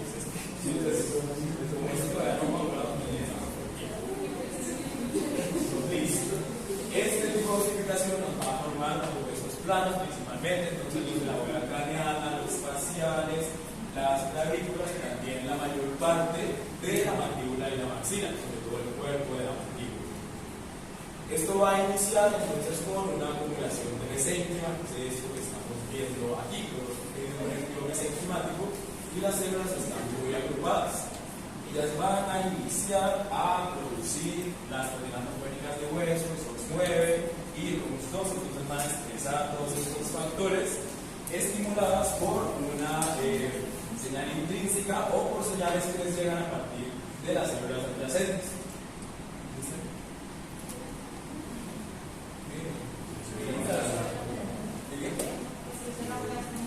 Todavía no, ya casi. Entonces, esta acumulación de mesénquima por estas señales, estas células van a empezar a diferenciarse hacia osteoprogenitoras y hacia osteoblastos. Entonces, miren aquí, ya tengo esta célula, ¿cuál sería? Un osteoblasto, correcto. Y esto de aquí, una osteoprogenitora. Sí, entonces miren que yo tengo aquí un grupo de células osteoprogenitoras, de osteoblastos, más en la periferia. Y aquí al interior de esta estructura veo una tensión como pálida, como una eosinofila, pero muy leve. Eso es que, esto de aquí, tengo osteoblastos aquí al lado de esto, pálido que está aquí en la mitad. ¿Qué es? Osteoide. Exacto. Entonces, esos osteoblastos van a empezar a producir ese osteoide. Y aquí tengo la primera muestra de este proceso de ossificación intramembranosa. Yo puedo identificar eso con la aparición de esta estructura que ahora sí es un plastema óseo. ¿Qué es un plastema óseo? Una asociación de osteoblastos en la periferia con un núcleo central de osteoide. Entonces, allí en esos plastemas ellos van a empezar a crecer, las plastemas adyacentes van a empezar a fusionarse. Y dentro entonces de ese plastema va a empezar a ocurrir el proceso de mineralización. Entonces podemos encontrar, miren, este pedacito de aquí, un cuerpo del osteoide, que es mucho más pálido, pero miren lo que está pasando en este pedazo. Miren el cambio en la coloración de la matriz. Entonces, ¿qué está pasando con esto? Se está calcificando o mineralizándose esa matriz. Ese proceso entonces ya nos va a generar que algunas células, algunos de los osteoblastos que inicialmente se quedaron en este osteoide, empiecen a quedar atrapados por esa matriz ósea mineralizada ya, o el proceso de mineralización. Entonces, ¿qué le está pasando a esta célula? Exactamente. Entonces, esta que ya quedó aquí inmersa, rodeada por esa matriz mineralizada, empieza su proceso de diferenciación hacia osteocitos. Esto va a continuar ocurriendo hasta que todas las células que queden aquí se diferencien hacia osteocitos y nos van a formar las espículas óseas. Entonces voy a tener una gran cantidad de esas espículas óseas y ellas van a empezar a crecer, a fusionarse, a anastomosarse, y así entonces empiezan a formar toda la pieza ósea. Por ejemplo, esta porción nos estaría formando la mandíbula. Entonces todas estas espículas van a empezar a crecer por oposición a través del endostio y parte del periodo que se está formando acá, y por procesos de remodelado, entonces hacia este lado nos va a quedar, o se nos va a formar qué tipo de tejido óseo. ¿Cuál es el bordecito? Sí. Sí, pero ¿qué tipo de tejido óseo se nos va a formar aquí cuando ya se remodele? Óseo compacto. ¿Y acá adentro? Sí, entonces miren que obtuvimos primero el tejido óseo primario en forma de estas espículas. vesículas, cuando ellas crecen, se convierten pues, ya en estructuras más grandes, mediante el proceso de remodelado óseo, van a madurar y van a transformarse en el tejido maduro definitivo dependiendo de la región. Entonces, claro, todo este borde que tenemos aquí sería el periosto, lo que va, pues, se está convirtiendo en el periosto. Listo. Algo entonces de la osificación intramembranosa que no hayan entendido o que quieran revisar, o todo bien. Todo bien, perfecto. La osificación endocondral es un poquito más complicada y requiere una mayor cantidad de pasos. Entonces, aquí partimos de un molde de cartílago que va a crecer hasta que obtiene su longitud definitiva y luego ese cartílago va a ser paulatinamente reemplazado por tejido óseo. Este tipo de osificación entonces va a darnos origen a los huesos largos, a los huesos irregulares, a los huesos cortos, a los de la base del cráneo y también a una porción de la mandíbula, sobre toda la región del cóndilo mandibular. Este tipo de osificación va a partir entonces de estas estructuras que tenemos aquí, que ¿cómo se llaman? Centros de codificación. Exacto. Entonces en estos centros las células que están aquí van a empezar mediante la influencia de los factores de crecimiento fibroblástico, de las proteínas morfológicas de hueso, a secretar grandes cantidades de colágeno tipo 2, que recuerden ustedes que es el específico del cartílago. Entonces, esas células van a empezar a diferenciarse hacia condroblastos, los condroblastos van a continuar sintetizando más matriz y algunos van a diferenciarse entonces hacia condrocitos, que van a continuar sintetizando matriz. Entonces, en esos centros de codificación, esto que estamos viendo aquí es un corte sagital de un miembro anterior de una rata. Entonces, ese molde cartilaginoso, cuando ya está completo y crece hasta su longitud definitiva mediante los mecanismos de crecimiento posicional e intersticial, empieza a ocurrir algo. Entonces, si yo comparo este centro de codificación que está aquí con esta parte del antebrazo, aquí hay algo diferente, ¿cierto? Esto, lo que sea que está pasando aquí, no está pasando acá arriba.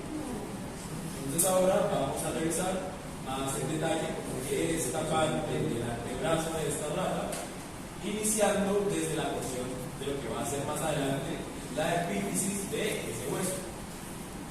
Primero, entonces, vamos a encontrar el pericondrio, que ustedes ya conocen, asociado a el cartílago hialino normalito. Ese pericondrio entonces va a continuar generando nuevo cartílago por la posición, haciendo que ese molde de cartílago se haga cada vez más grueso.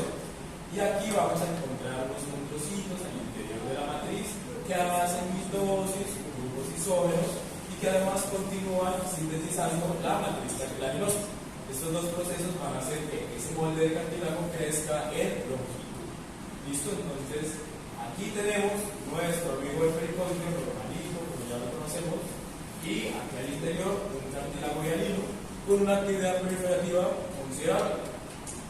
Pero aquí llegamos a una parte donde si ustedes se fijan la parte más o menos de aquí, yo empiezo así, sin crecer a los ojos, a ver, es una leyecita como, pero si no fijan, de aquí. Aquí hay, miren que sí, se ve interesado, acá sí se ve más claro. Entonces, yo necesito esto de aquí, donde yo veo este borde, que es mucho más ácido frío acá, que acá arriba no está. Y empieza más o menos desde aquí. Y si ustedes se fijan, entonces la aparición de ese bordecito más eosinófilo se asocia a un cambio en la morfología de estos condrocitos de acá. Entonces, si yo comparo estos condrocitos con estos de acá, hay una diferencia muy grande en su tamaño y en su coloración. Entonces, resulta que aquí en este pozo que antes, en este pedacito de pericondrio, empezaron a llegar a través de la vasculatura múltiples células y múltiples señales. Entonces, algunas de las células que llegan a través de la vasculatura son las células costoprogenitoras y también células mesenquimáticas. Además, señales producidas por algunas de las células aquí del intersticio estimulan a las células que están aquí, algunas de las células que están aquí en este pericondrio, a a que se diferencien hacia células osteopermitoras y osteoblastos. Entonces, si yo aquí en esta cosa ahora tengo son células osteopermitoras y osteoblastos, ¿esto sigue siendo pericondrio? No, ¿por qué no? Exacto, esto ya no es pericondrio porque ahora tengo células propias del tejido óseo. ¿Sí? Entonces, este pericondrio fue funcional y estructuralmente reemplazado ¿por qué? Por periósteo. Y ese periósteo entonces nos va a empezar a producir por aposición tejido óseo. Entonces, este bordecito más, el que empieza a aparecer aquí, es tejido óseo primario, que se forma inicialmente, es lo primero que se forma en el proceso de osificación y se denomina el collar perióstico o el collarete óseo. ¿Qué habíamos hablado del cartílago en cuanto a su nutrición y su dependencia del pericondrio? El pericondrio pues nutría, también peridifusión. Exacto. Entonces el pericondrio es el que nos nutre a esos condrocitos que estaban aquí. Igual ya se sabía que esos condrocitos tenían una vida bastante dura porque ellos tienen una tasa metabólica muy baja y sobreviven como con el 1% de lo que vive una célula promedio. ¿Qué va a pasar con esos condrocitos y con su metabolismo si yo les pongo una pared de concreto aquí entre el sitio donde están los vasos sanguíneos y la matriz de cartílago?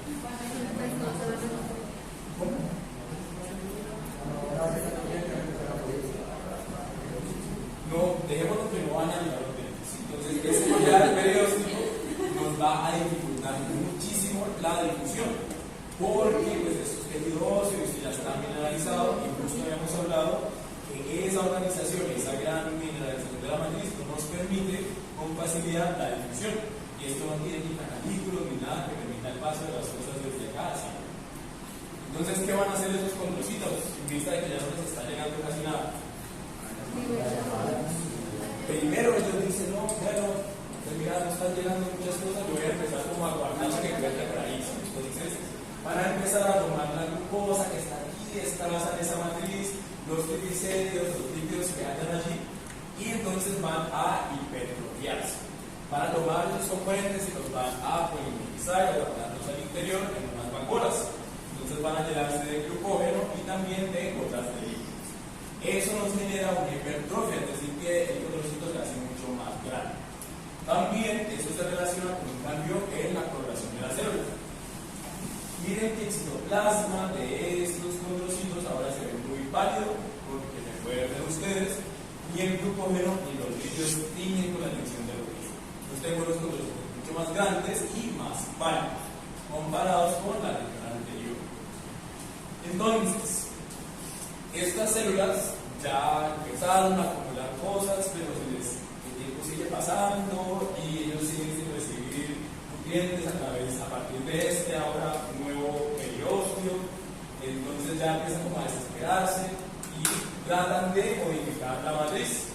Entonces sintetiza mucho colágeno tipo 10 y mediante las señales que llegan a través de la paratormona y también de Indian Hedgehog, esto estimula que estos IHH a que estas células entonces se meten mucho colágeno tipo 10 a la matriz. Ese colágeno tipo 10 es un colágeno formador de redes, entonces va a permitir que esa matriz sea un poquito más flexible, digamos, a lo que sería si tuviéramos mucho colágeno tipo 2 allí. Entonces van a modificar la matriz intentando hacerla un poquito más flexible para que permita la difusión de nutrientes. Porque además, si ustedes notan, cuando ellos crecieron, me están comprimiendo la matriz. Entonces miren que aquí la matriz del cartílago, la matriz extracelular va a ser solo estos borchecitos que nos quedan entre las células. Entonces esta adición de colágeno tipo 10 no se trata de solucionar este problema. Pero resulta que todo sigue empeorando. Para los pobres condrocitos, el colágeno tipo 10 no ayuda en nada, siguen agotándose las reservas de glucógeno y de lípidos que tenían. Entonces, ahora sí, ¿qué les queda por hacer? Perilacho. Entonces, ellos van a activar la nacionalización del factor HIF1 alfa, que es el factor inducible por hipoxia 1 alfa, que es un factor muy importante en las células en general porque es activa como el sistema de alarma que tienen las células ante las bajas concentraciones, las bajas presiones de oxígeno. Este Ig1 alfa va a activar un montón de genes de algunas proteínas de choque térmico, algunas chaperonas, algunos quinasas que van a activar rutas de señalización, que al final, en este caso, lo más importante es que lleva a la supresión del factor de crecimiento vascular endotelial. Este factor de crecimiento vascular endotelial me va a llamar vasos sanguíneos hacia el interior de la matriz de cartílago. Entonces, ustedes recuerdan que el cartílago en general es avascular. Entonces, el nivel de desesperación que deben tener estas células para modificar toda la estructura general del tejido, llamando vasculatura hacia el interior, es grande. Y, efectivamente, ESB nos va a funcionar. Entonces, yo voy a empezar a tener el desarrollo de vasos sanguíneos alrededor de esa matriz inicialmente, y luego los vasos van a empezar a entrarse a esa matriz de cartílago. Pero, lastimosamente para esos condrocitos que solo querían recibir sangre nutrientes, ¿qué es esto que está aquí? ¿Qué es la cesta? ¿Qué es la cesta? Osteoblastos. Entonces ellos esperaban recibir como sí que rico glucosa y oxígeno, pero les llegó fue células del tejido óseo. Sí, entonces el tejido óseo se nos está metiendo al conjunto de al lado. Aquí ya llegaron los osteoblastos, y van a empezar a comerse todo eso que está ahí. Entonces, la última cosa que ellos intentan hacer es igual modificar esa matriz. Estos condrocitos entonces inician la síntesis de la fosfatasa alcalina, eso cambia el pH de esa región y empiezan también a liberar unas vesículas de calcificación en esa matriz. Entonces, estas dos cosas mezcladas que nos forman una matriz calcificada, ¿sí? Porque se van a depositar aquí sales de calcio, magnesio, un montón de minerales, y eso lo vemos como un cambio drástico en la coloración de la matriz. Entonces, estos condrocitos ya intentaron poner nutrientes y se les acabaron, ya intentaron pedir ayuda, les llegó el tejido óseo, intentaron modificar la matriz y les calcificó. ¿Qué les queda? Morir. ¿Sí? Entonces, estos condrocitos en esta zona van a iniciar los procesos de apoptosis. Y por eso es que en esta porción vemos células con estas morfologías totalmente alteradas. Entonces, viven en esta célula, pero ya tiene estos hilos del citoplasma, las hilachas, esto ya perdió la integridad del núcleo, eso ya el núcleo viene, entonces van a empezar ese apoptosis y la degeneración en general del cartílago en esta región. Y luego, entonces, estas células del tejido óseo, siendo lo oportunistas que son en este proceso, van a empezar a utilizar esas lagunas y esa matriz calcificada que depositaron esos condrocitos como andamio para ellos construir su propia casa. ¿Sí? Entonces, van a empezar a utilizar los cadáveres de lo que dejaron allí esos condrocitos para ponerlo, para reemplazarlo. Primero los osteoblastos van a empezar a comerse parte de esa matriz y llegan los osteoblastos y depositan osteoide sobre esos espacios, entonces van a reemplazar paulatinamente ese remanente de cartílago con tejido óseo. Con el tiempo se nos van a empezar entonces a formar las vesículas óseas y cuando esto madure hacia este lado del hueso se nos va a formar ¿qué tipo de tejido óseo? Óseo compacto. Y hacia acá el esponjoso. ¿Sí? Entonces, así todo al final, el cartílago que se estaba formando aquí es reemplazado por ese tejido óseo y se forma entonces la pieza ósea madura. Eso que revisamos, ¿se acuerdan de la imagencita del brazo de la rata? Lo estábamos viendo en la porción de la diátesis y del antebrazo, ¿cierto? De los dos huesos que encontramos ahí. Luego, este mismo proceso va a ocurrir hacia las epífisis, formándose lo que se conoce como centros de dosificación secundaria. Entonces, miren que yo veo estos cartílago uterino y que hay aquí vasos sanguíneos. Esto me está mostrando que ya ese proceso está iniciando y algo similar observamos en esta parte. Al final vamos a obtener algo como esto, que aquí en este centro de dosificación primario es donde sucedió todo eso que estábamos revisando, sería todo esto, el centro de dosificación primario. Luego aquí se nos forma hay un remanente de cartílago que se queda aquí un tiempo, que nos forma el disco epifisiario, y ese proceso de dosificación que con las epífisis nos forma el centro de dosificación secundario. ¿Y qué nos va a quedar acá arriba? El cartílago articular. ¿Qué particularidad morfológica tenía este tipo o este cartílago articular comparado con cartílago hialino de otras ubicaciones? ¿Se acuerdan? Hay una particularidad de la morfología de este tejido que se encuentra solo en la superficie articular, más bien que no se encuentra. Esto no tiene pericordio.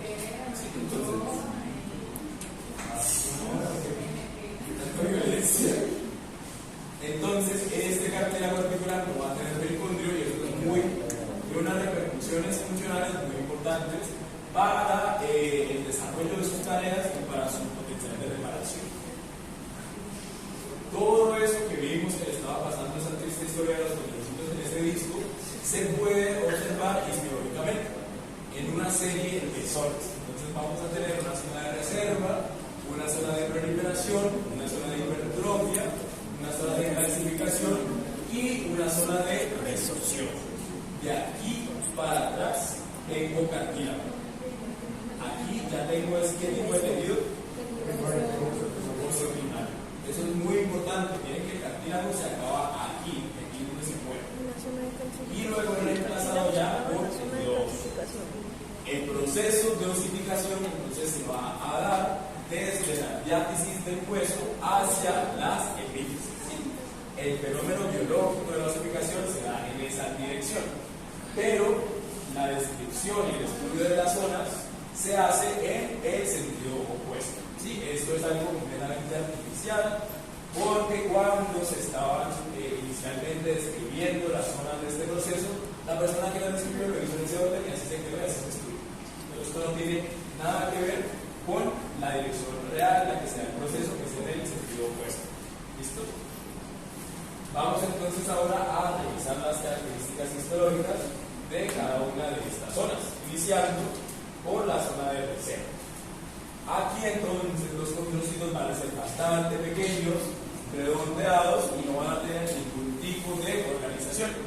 Aquí yo voy a encontrar algunos grupos isógenos, sí, pero no van a ser así como extremadamente abundantes, lo normalito. ¿Qué veo aquí yo? Un montón de puntitos, sin ningún tipo de organización. Unos núcleos redonditos, pequeños y muy juntos.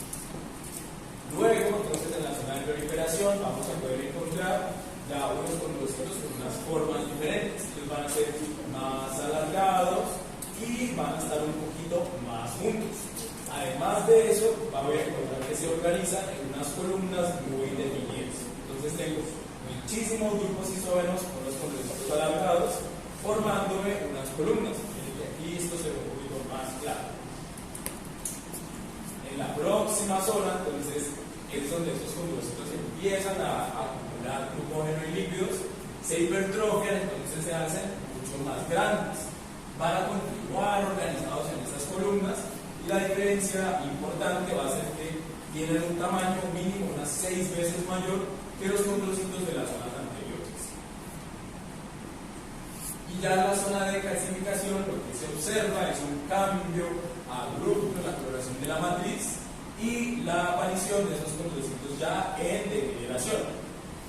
Miren que dependiendo de la placa que ustedes miren y el procesamiento que tuvo esa muestra, el cambio de la coloración es diferente.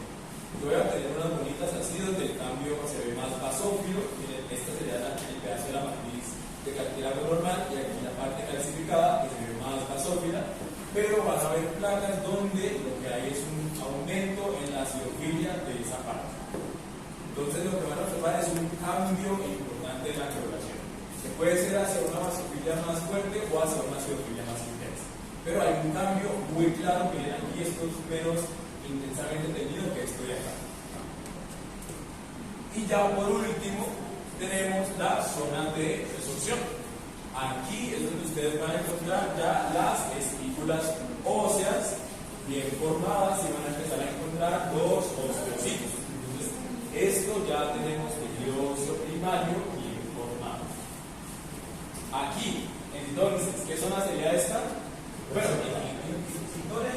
digamos este pedacito, que aquí ya se nos va a formar el ciclo de explicación secundaria. Digamos este pedacito de aquí, ¿qué zona sería? Reserva, porque saben.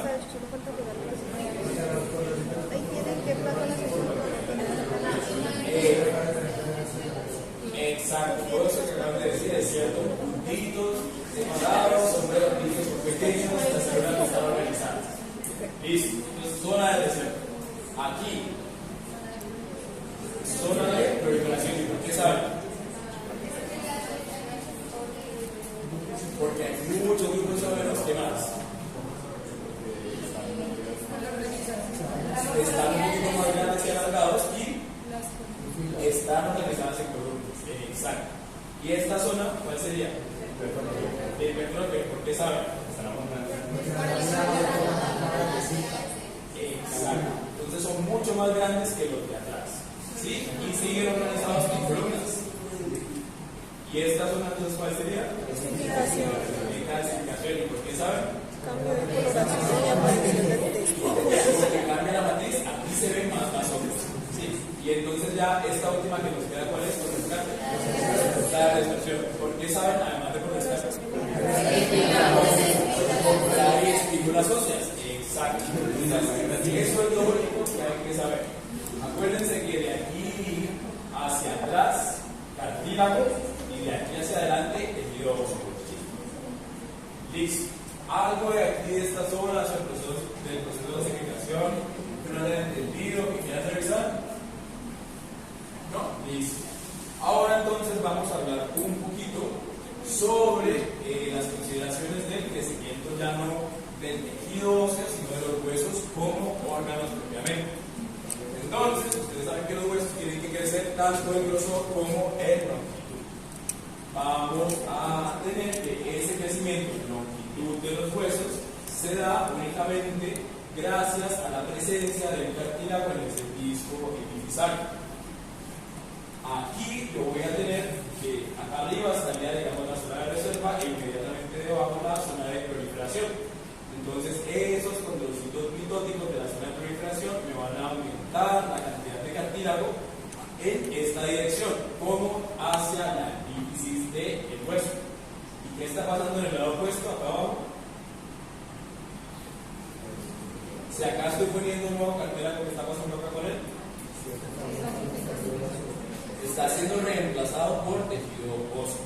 Entonces yo estoy poniendo cartílago acá y acá lo estoy quitando. En este esquema ustedes pueden ver cómo este hueso cada vez se hace más largo y es como si este disco epifisario se estuviera moviendo cada vez más hacia arriba porque estoy depositando nuevo tejido óseo acá y nuevo cartílago hacia el sitio opuesto. Entonces, los huesos crecen en longitud gracias al crecimiento intersticial del cartílago del disco epifisario. Por eso es tan peligroso, por ejemplo, que un niño o una niña que están en crecimiento tengan un accidente de tránsito, por ejemplo, y haya una fractura en la metáfisis, digamos, del fémur y se llevan el disco epifisario. Si se pierde esto, hasta ahí creció esa pierna.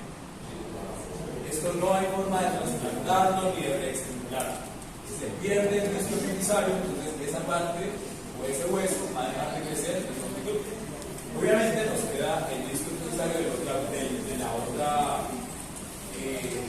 la parte distal, pero obviamente no va a ser lo mismo, no va a crecer a la misma tasa. ¿Qué lo haría si yo tengo los dos? Entonces, por eso, si este disco se afecta o se pierde, hay un montón de problemas relacionados. Entonces, en el ejemplo del accidente que les di, ese niño o esa niña van a terminar con una pierna más corta que la otra. O sea, hay procesos, ya desde la vida intrauterina, donde algo en este disco epifisario no se forma bien, las personas pueden tener, por ejemplo, achondroplasia o pueden tener algún tipo de enanismo asociado a problemas en este disco epifisario. Este proceso, el depósito del nuevo cartílago y el reemplazo por tejido óseo va a ser controlado por un montón de factores. Entonces tenemos los factores endocrinos, los factores paracrinos, los factores de crecimiento, que me van a determinar hasta qué momento este proceso se da. los pies de estos condrocitos de acá tienen una tasa de proliferación que está principalmente controlada por factores genéticos. Entonces, qué tan rápido y durante qué tanto tiempo se van a dividir esos condrocitos tiene un componente genético muy importante. Eso es lo que nos va a dar una de las diferencias de por qué hay gente muy alta y por qué hay gente como verticalmente impedida, así como yo. Porque los condrocitos de esta parte van a proliferar más rápido o más lento y durante un tiempo mayor o menor. ¿Sí? Y eso obviamente está también relacionado con los picos de la hormona de crecimiento, la cantidad, la sensibilidad de estas células a todas esas hormonas, y además tenemos la interacción allí con las hormonas sexuales, con la testosterona y los estrógenos, y también con la paratormona y las hormonas tiroideas. Entonces, eso va a depender de un montón de factores, tanto intrínsecos como extrínsecos. Entonces, eso es lo que nos va a permitir que el hueso crezca en longitud. Entonces, de aquí lo más importante es que ustedes sepan esto, que el crecimiento intersticial que hace el cartílago es el que hace el hueso, el longo. ¿Listo? Los huesos también deben crecer en grosor, ¿sí? Porque el crecimiento y el aumento en la masa durante el proceso de crecimiento requiere que el hueso tenga una mayor densidad y que aloje una mayor cantidad de médula en su cavidad medular.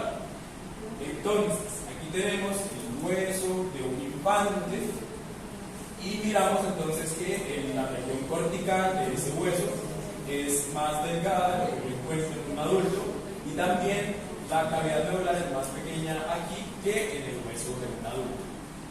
¿Qué va a ocurrir? Hacia el interior de esa cavidad medular, los osteoclastos van a empezar a hacer resorción de la matriz ósea. Entonces me van a generar que ese espacio, esa cavidad medular, crezca, se haga cada vez más amplio. Yo voy a tener que, a partir del periósteo y en menor medida del endosteo, voy a empezar a depositar más tejido óseo. ¿Eso en qué se traduce? Que la región cortical de ese hueso se hace cada vez más gruesa. Al final, entonces, obtengo un hueso con una cavidad medular mucho más grande y una región cortical más gruesa. Esta parte se da gracias a la posición del nuevo tejido óseo a partir del periósteo y un poquito a través del endosteo. A diferencia de lo que hablamos en el crecimiento en longitud, este proceso de la posición del nuevo tejido óseo a partir del periósteo y el endosteo se da también durante la vida adulta. Entonces, por ejemplo, si uno compara la densidad ósea o el grosor del hueso cortical en el fémur de una persona que hace levantamiento de pesas, va a ser mucho más gruesa que una persona que se la pasa en su casa viendo series acostada. ¿Sí? Y eso puede modificarse si ustedes aumentan o disminuyen su actividad física. Entonces, ¿qué tanto hueso cortical y qué tanta densidad ósea esté aquí va a estar afectada por todos estos procesos? Parcialmente sí.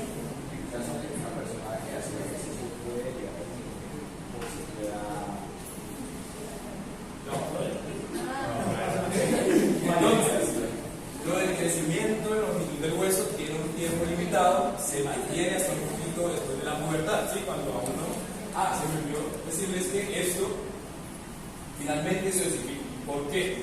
Porque les había mencionado que esos condrocitos de acá tienen una como vida útil programada por los genes, ¿sí? Principalmente. Entonces va a llegar un momento en el que esa tasa de mitosis va a empezar a disminuir, se van a dividir cada vez menos y cada vez más lento. ¿Y qué va a pasar con entonces la tasa de reemplazo por tejido óseo que ocurre acá? Va a superar la tasa mitótica. Entonces se va a ir acercando cada vez más ese reemplazo hasta que se osifica toda esta placa. Y eso es lo que se observa cuando ustedes miran, lo primero que en anatomía lo mencionaron, que se llama como la línea epifisaria, cuando esto ya se osifica. Finalmente, esto ya está allí, pues crece ese hueso en longitud. Cuando esto ya se osifica, hasta allí ya llueve lo que va a crecer. Esto también es lo que se usa en las radiografías, por ejemplo, para determinar la edad de las personas. Porque si ya están presentes esas líneas epifisarias, generalmente la persona es mayor de edad. Listo. El remodelado óseo va a estar ocurriendo en las piezas óseas todo el tiempo, ahora mismo. Entonces están ahí sentados personas que ya se quieren ir. Esto está ocurriendo en sus huesos todo el tiempo mientras duermen, mientras caminan. Es un proceso que se da durante toda la vida del organismo. ¿Sí? Y ese remodelado óseo va a incluir todas las células del tejido óseo. Todas están involucradas en regular los procesos de remodelación.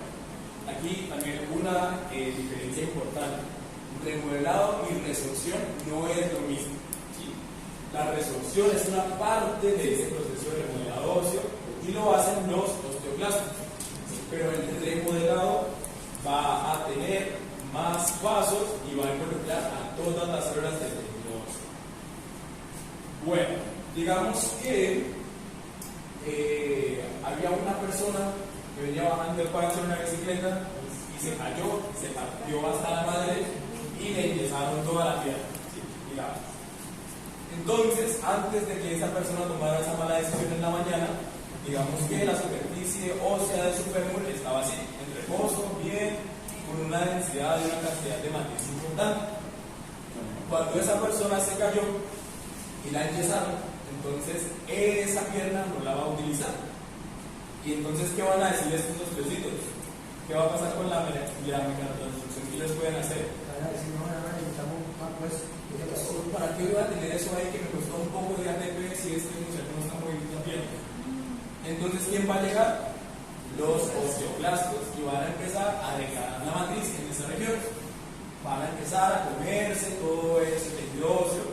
Y entonces la persona va a terminar, si ustedes miran en este esquema, esto nos está representando la densidad o la cantidad de tejido óseo que ve allí. Entonces miren que se redujo de forma considerable si yo lo comparo con el estado que tenía antes de que lo empezaran.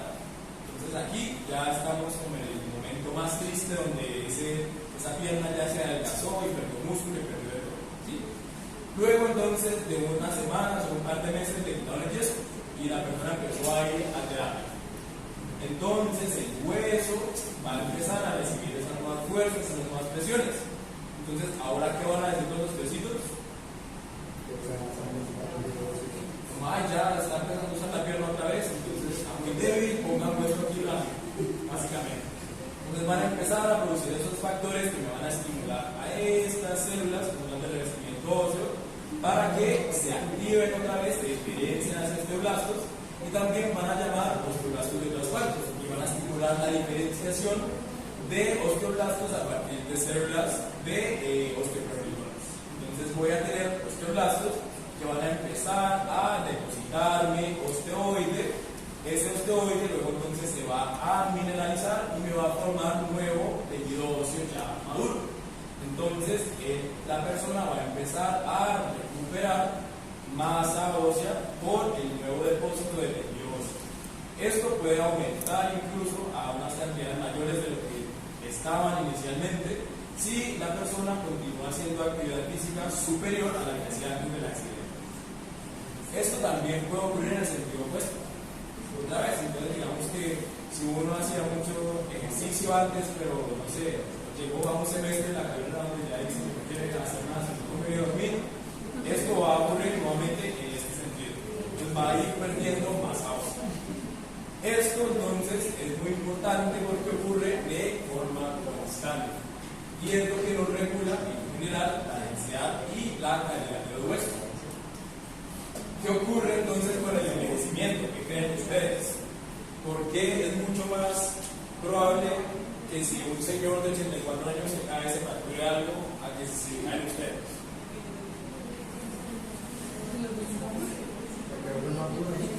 ¿Ah? ¿Se vuelve más duro?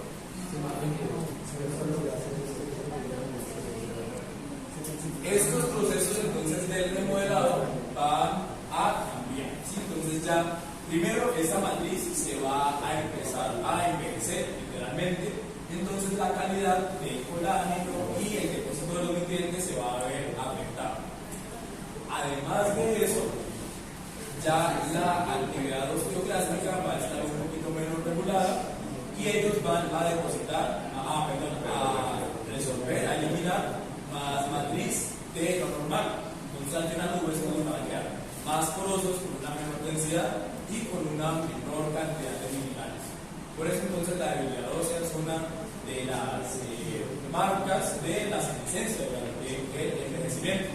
Por eso es importante recomendarle a los pacientes, que sean de edad avanzada, que hagan actividad física, porque si ellos continúan estimulando, entonces el proceso va a ser un poquito más lento y no van a tener una debilidad ósea tan pronunciada como la tendrían si no hacen ningún tipo de actividad.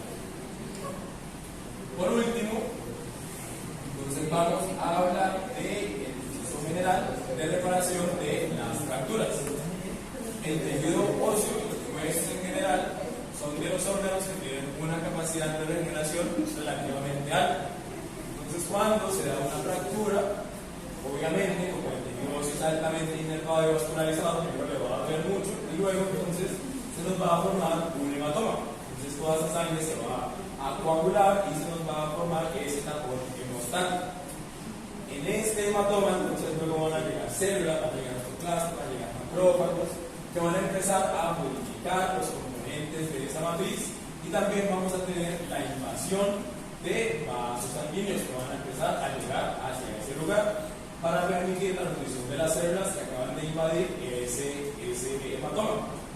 Paulatinamente, entonces, las células que llegan y los vasos sanguíneos nos van a permitir que migren hacia este lugar células controprogenitoras. Esas células controprogenitoras van a empezar a sintetizar su matriz y a diferenciarse hacia algunos tipos celulares. Y también vamos a tener aquí la presencia de fibroblastos. ¿Se acuerdan qué tejido tenía tanto condrocitos como fibroblastos y tenía como una mezcla rara entre tejido conectivo denso irregular y cartílago hialino? El fibrocartílago. ¿Sí? Entonces este hematoma va a ser reemplazado por fibrocartílago. Cuando tenemos entonces ese fibrocartílago allí, se llama el callo blando. ¿Blando por qué? Porque está formado por ese cartílago. Estos callos blandos entonces luego van a continuar siendo invadidos por cada vez más vasculatura que va a permitir la llegada de células propias del tejido óseo. Entonces ese callo va a ser, el callo blando va a ser paulatinamente reemplazado por tejido óseo primario. Cuando ya ha sido reemplazado por completo, entonces ese callo pasa a llamarse callo duro o callo óseo. ¿Por qué? Porque hay tejido óseo primario. Luego, entonces, por los procesos de remodelado óseo, los osteoclastos lo que van a hacer es empezar a, por ejemplo, primero, comerse toda esta porción de tejido óseo primario que se forma aquí y lo está obstruyendo la cavidad medular. Y luego, entonces, van a empezar a estimular la remodelación y la maduración del tejido óseo que estaba hacia estos lados para que se convierta en tejido óseo compacto y este de aquí para que se convierta en tejido óseo esponjoso. Al final del proceso, después de unas semanas, el hueso va a obtener la morfología que tenía al inicio, más o menos la misma forma que tenía antes de la fractura. Los huesos, estas células, sobre todo estos huesitos que son muy insidiosos, son muy paranoicos con las fracturas. Después de que una parte del hueso se rompe, el osteocito dice, esto no se va a volver a partir, voy a poner más tejido óseo. ¿Sí? Entonces, generalmente, alrededor del hecho de las fracturas, esa parte va a tener una densidad ósea mayor, que eso ustedes lo ven en las radiografías. Entonces, esto es un reporte que ustedes ven, una parte mucho más densa del hueso, allí, y esto reporta como una cicatriz de fractura. Dependiendo del grado de la fractura o de la gravedad, entonces este depósito como excesivo de matriz ósea va a ser mayor o menor. Depende también del tamaño crítico de la fractura y de dónde se dé. El hueso puede soltarse solo o puede necesitar ayuda.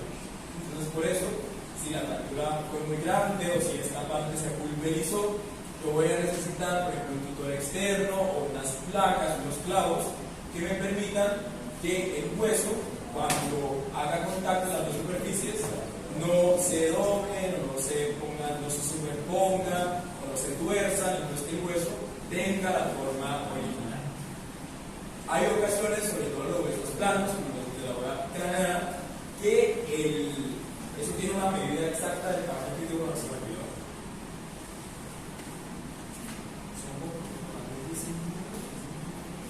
Bueno, hay un tamaño máximo que puede ser reparado por los huesos de la cervical. Y si la fractura o el rompimiento del hueso es mayor a ese tamaño crítico, usted puede dejar eso ahí 10 años y no va a poder ser reparado. Por eso es que en ocasiones deben poner esas placas de platino o de esas aleaciones de distintos metales para tapar literalmente esos agujeros que quedan en el cráneo después de un trauma severo que nos genera esos rompimientos muy grandes. Y entonces, si no tienen ninguna pregunta de esto ni de algo anterior,